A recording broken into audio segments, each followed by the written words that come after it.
Puttur APMC ಪ್ರಾಂಗಣ ಮತ್ತು ಉಪಮಾರುಕಟ್ಟೆ ಪ್ರಾಂಗಣಗಳಾದ ಕಡಬ, ನೆಲ್ಯಾಡಿ, ಕಾಣಿಯೂರು ಸಹಿತ 5 ಮಾರುಕಟ್ಟೆಗಳ ಒಟ್ಟು 150 ವರ್ತಕರು ಈ ಸ್ವಯಂ ಪ್ರೇರಿತ ಲಾಕ್ಡೌನ್ನಲ್ಲಿ ಭಾಗಿಯಾಗಲಿದ್ದಾರೆ.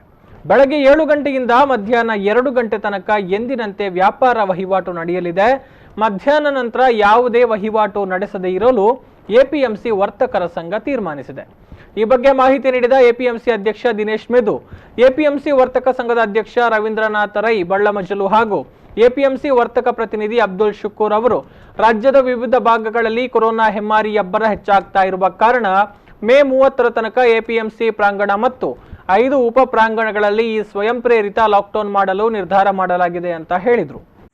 ಪುತ್ತೂರಿನಲ್ಲಿ ವರ್ತಕ ಸಂಘದ ಅಧ್ಯಕ್ಷರು ಮತ್ತು ಅವರ ಸದಸ್ಯರು, ಗೌರವಾಧ್ಯಕ್ಷರು ಮತ್ತು ನಮ್ಮ ವರ್ತಕ ಸಂಘದ ಪ್ರತಿನಿಧಿ ಶಕೂರ್ ಅವರು ಅವರ ಒಂದು ನಿಯೋಗ ಬಂದು ಇವತ್ತು ನಮ್ಮ ಪುತ್ತೂರು ಎಪಿಎಂಸಿಯಲ್ಲಿ ಅಡಿಕೆ ಮಾರಾಟ ಮಾಡುವಂತಹ ವರ್ತಕರು ಎಲ್ಲ ಬೆಳಿಗ್ಗೆ 7 ಗಂಟೆಯಿಂದ ಮಧ್ಯಾಹ್ನ 2 ಗಂಟೆಯವರೆಗೆ ತನ್ನ ಕಾರ್ಯವನ್ನು ವ್ಯಾಪಾರವನ್ನು ಮಾಡತಕ್ಕಂಥ ಕೆಲಸ ಮಾಡುವಂಥದ್ದು ಒಮ್ಮತದ ತೀರ್ಮಾನವನ್ನು ಮತ್ತು ಉಪಮಾರುಕಟ್ಟೆ 5 ಏನಿದೆ ಆ ಉಪಮಾರುಕಟ್ಟೆಯಲ್ಲಿ ಕೂಡ ಬೆಳಿಗ್ಗೆ 7ರಿಂದ ಮಧ್ಯಾಹ್ನದ 12 ಗಂಟೆವರೆಗೆ ತನ್ನ ವ್ಯಾಪಾರವನ್ನು ನಡೆಸುವುದೆಂದು ಒಂದು ಒಮ್ಮತದ ತೀರ್ಮಾನವನ್ನು ಮಾಡಿದ್ದಾರೆ.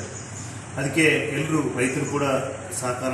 ಅಂದರೆ ನಾಳೆಯಿಂದ 7 ಗಂಟೆಯಿಂದ 2 ಗಂಟೆ ತನಕ ಮಾತ್ರ ನಾವು ಎಪಿಎಂಸಿಯಲ್ಲಿ ಓಪನ್ ಇದ್ದು ಕೃಷಿಕರ ಅಡಿಕೆಯನ್ನು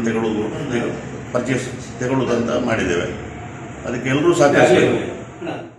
ಈ ಸಂದರ್ಭದಲ್ಲಿ ಎಪಿಎಂಸಿ ವರ್ತಕ ಸಂಘದ ಗೌರವಾಧ್ಯಕ್ಷ ಶಶಾಂಕ ಕೋಟೇಚ, ಉಪಾಧ್ಯಕ್ಷ ಕಾಸಿಂ ಹಾಜಿ, ಜಯಕುಮಾರ್, ಬಶೀರ್ ಮತ್ತಿತರರು ಹಾಜರಿದ್ದರು.